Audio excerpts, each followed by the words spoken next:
warahmatullahi wabarakatuh. Halo anak-anak, apa kabar nih semuanya?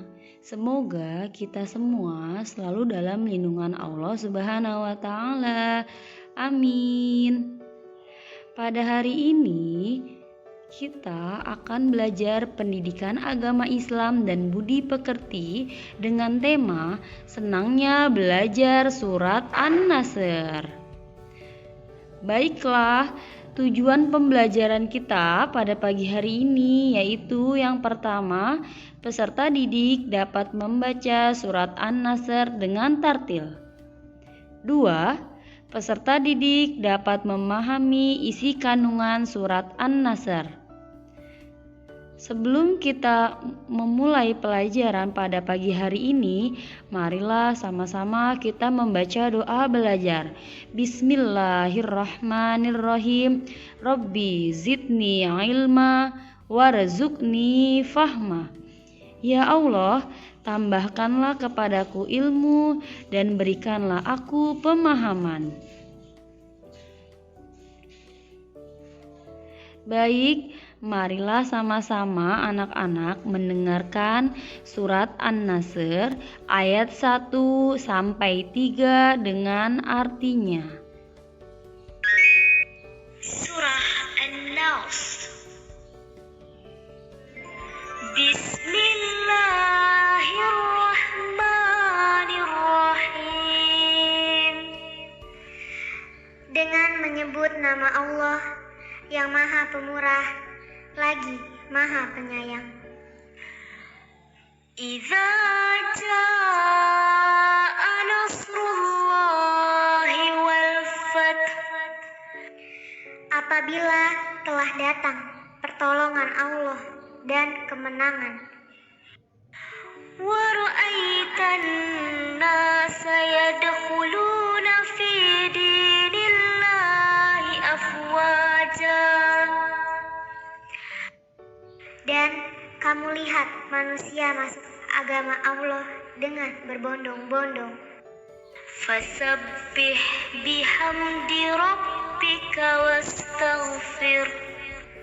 Maka bertasbihlah dengan memuji Tuhanmu dan mohonlah ampun kepadanya. Innahu kana tawwaba.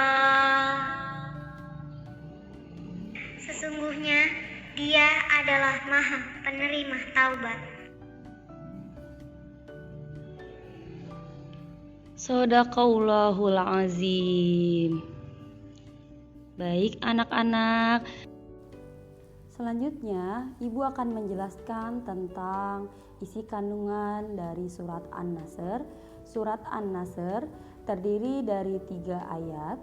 An-Nasr artinya pertolongan. Surat An-Nasr urutan ke-110 dalam Al-Quran. Surat An-Nasr termasuk surat Madaniyah, namun surat ini turun di kota Mekah. Surat An-Nasr turun setelah Nabi Muhammad SAW hijrah dari kota Mekah ke kota Madinah. Selanjutnya, surat An-Nasr menceritakan tentang kisah kemenangan kaum muslimin atas kaum Quraisy dalam peristiwa Fatu Mekah atau pembukaan kota Mekah. Kemenangan tersebut adalah janji yang diberikan oleh Allah Subhanahu wa Ta'ala kepada Nabi Muhammad SAW dan kaum muslimin. Peristiwa tersebut terjadi pada tahun 630 Masehi atau tahun ke-9 Hijriah. Setelah berdakwah selama bertahun-tahun di Mekah, Rasulullah hanya mendapat sedikit pengikut. Bahkan kaum muslimin di Mekah makin terancam. Banyak dari mereka yang mengalami ancaman, penyiksaan, bahkan pembunuhan. Akhirnya Rasulullah SAW dan sahabat hijrah ke Madinah. Di Madinah, Islam diterima dengan baik dan makin lama makin berkembang pesat. Setelah beberapa tahun di Madinah, Rasulullah SAW dan kaum muslimin hendak menunaikan ibadah haji di Mekah. Hal tersebut dihalang-halangi oleh kaum kafir Quraisy Mekah. Setelah itu ditandatangani perjanjian Hudaybiyah antara kaum kafir dengan kaum muslimin. Namun perjanjian tersebut dilanggar oleh kaum kafir Quraisy.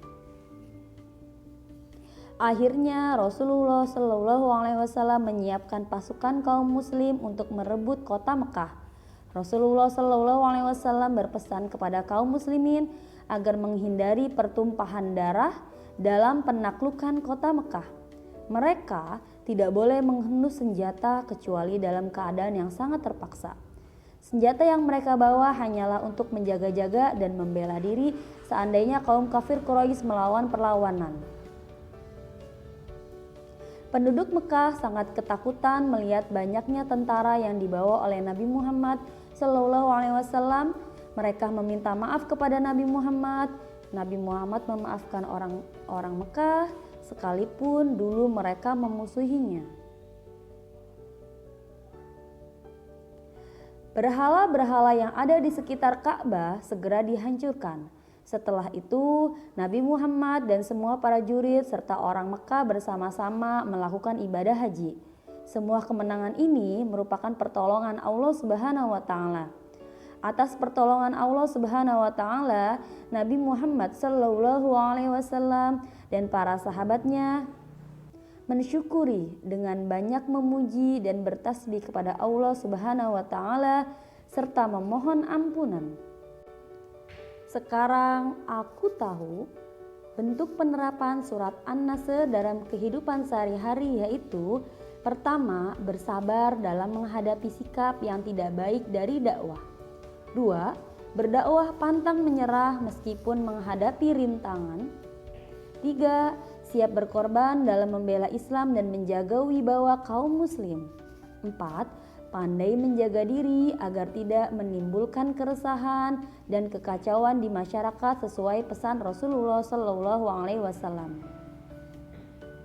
Setelah anak-anak yang soleh dan soleha, kita akhiri saja pelajaran kita tentang surat An-Nasr pada pagi hari ini. Semoga bermanfaat untuk kita semua.